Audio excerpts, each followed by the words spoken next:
먹거리 물가는 고공행진, 월급은 하락세의 서민경제 악순환이 지속되고 있지만 정부의 물가 대책은 실패한 정책의 재탕에 불과합니다. 통계청 국가통계 포털에 따르면 지난달까지 식료품과 비주류 음료 물가 지수는 지난해 같은 기간보다 5.1% 상승한 것으로 조사됐습니다.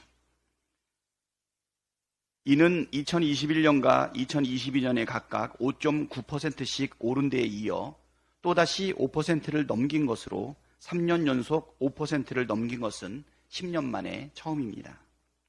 외식 물가는 더 큰 폭으로 올랐습니다. 음식 서비스 물가는 지난해 7.7% 오르며 1992년 10.3% 이후 30년 만에 가장 높은 상승률을 기록한 데 이어 올해도 6.4% 올랐습니다. 반면 실질임금은 8월 기준 333만 2천 원으로 지난해보다 2.2% 줄었습니다. 지난 3월 이후 6개월 연속 내림세를 기록하고 있습니다. 그런데 정부의 대책은 아니라고 실효성조차 의문입니다. 59조 역대급 세수 펑크, 12개월 연속 수출 감소, 경제 성장률 5회 연속 하향, 경제정책 실패를 나타내고 있는 전방위적인 통계가 가시화되고 있습니다. 환율, 물가, 그리고 유가 등 단 한 차례도 선제책은 없었습니다. 뒷북 사후 미봉책만 지금 2년째 되풀이되고 있습니다. 추경호 부총리 겸 기획재정부 장관은 지난 2일 비상경제장관회의에서 모든 부처가 물가 안정을 정책의 최우선순위에 두는 범부처 특별 물가 안정체계를 즉시 가동할 것이라고 밝혔습니다. 이른바 MB정부식 물가 전담관을 둔다는 것입니다.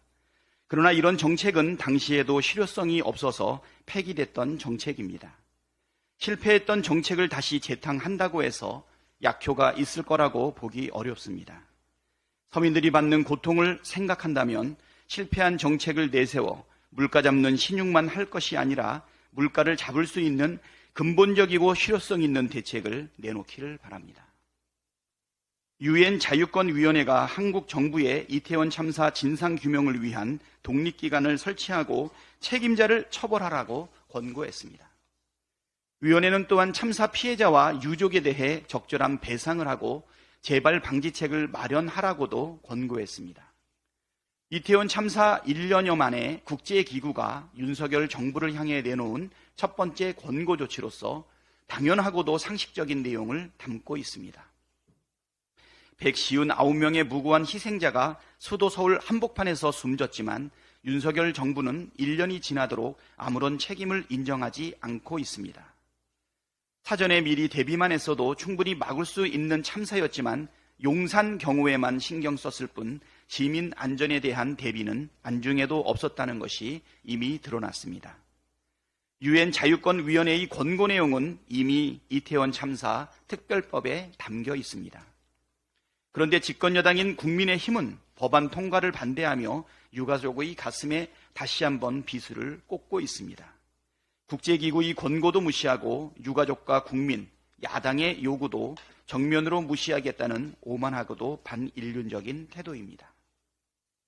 국가가 국민의 안전과 생명을 지키지 못한 책임을 외면하면 그것은 국가라고 할 수도 없습니다.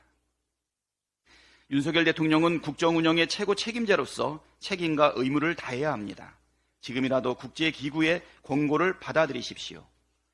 이태원 참사 특별법에 찬성한다고 입장을 밝히고 국민의힘에게도 법안 통과에 적극 협력하라고 전하십시오. 그것이 국민의 뜻을 따르는 길이고 대통령으로서의 의무를 다하는 길입니다. 윤석열 대통령에게 대통령으로서의 책임감이 조금이라도 남아있기를 바랍니다.